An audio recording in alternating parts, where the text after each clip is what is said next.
माह से धनतेरस की कहानी। एक दिन विष्णु भगवान लक्ष्मी जी के पास मृत्यु लोक में घूम रहे थे कि एक जगह भगवान को सोचकर लक्ष्मी से बोले, मैं एक जगह जा रहा हूँ, तू यहीं पर बैठ जाओ, लेकिन दक्षिण दिशा की ओर मत देखना। इतना कह करके भगवान विष्णु स्वयं दक्षिण दिशा की ओर चले गए। जब लक्ष्मी जी ने देखा कि भगवान स्वयं तो दक्षिण दिशा की ओर गए हैं और मुझसे देखने को मना कर गए, इसमें कोई न कोई भेद है, अतः इस भेद को जरूर देखना चाहिए। यह सोचकर लक्ष्मी जी दक्षिण दिशा की ओर देखने लगी। उस समय उन्हें दक्षिण दिशा में पीली सरसों का खेत दिखाई दिया। उसे देखकर लक्ष्मी श्री जी की आंखें ललचाई, उस खेत में जाकर अपना श्रृंगार किया। आगे और कुछ बढ़ी तो गन्ने का खेत देखा। गन्ना देखकर उसे खेत में गन्ना तोड़कर चूसने लगी। इतने में विष्णु भगवान आए और लक्ष्मी जी को वहां देखकर बहुत क्रोधित हुए। दूसरे जब उसने हाथ में गन्ने देखे तो कहने लगे कि तुमने खेत में से गन्ने तोड़कर बहुत बड़ा अपराध किया है, इसके बदले मैं तुमको इस गरीब किसान की 12 वर्ष तक सेवा करनी होगी। यह सुनकर लक्ष्मी जी घबरा गई, परंतु जो बात भगवान के मुख से निकल गई वही उनको करनी थी। तब भगवान लक्ष्मी जी को छोड़कर क्षीर सागर में चले गए। लक्ष्मी जी भगवान की आज्ञा मानकर उस किसान के घर चली गई। उस किसान की नौकरानी बनकर उसकी सेवा करने लगी।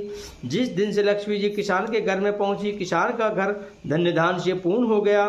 जब 12 वर्ष बीत गए तो लक्ष्मी जी जाने लगी, किंतु किसान ने उन्हें जाने से रोक दिया।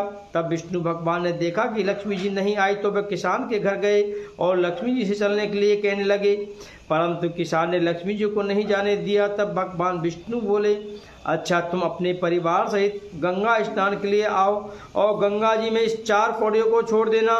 जब तक तुम वापस नहीं आओगे जब तक हम नहीं जाएंगे। किसान वैसा ही किया।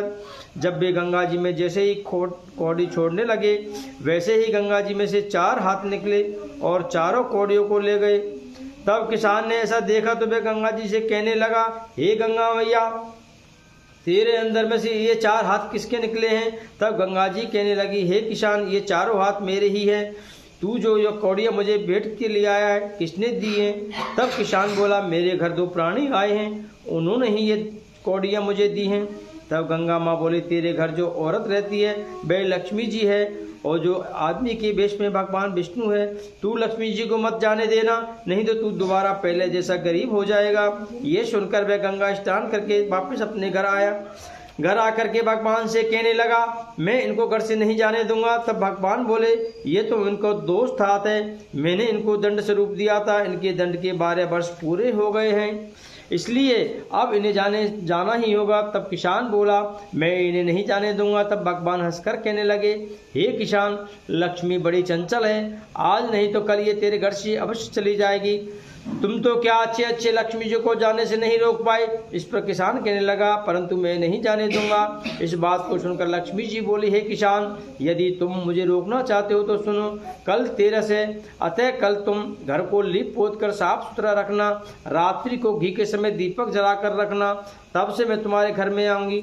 उस समय तुम मेरी मनोकामना परंतु कुछ तुम्हें दिखाई नहीं दूंगी।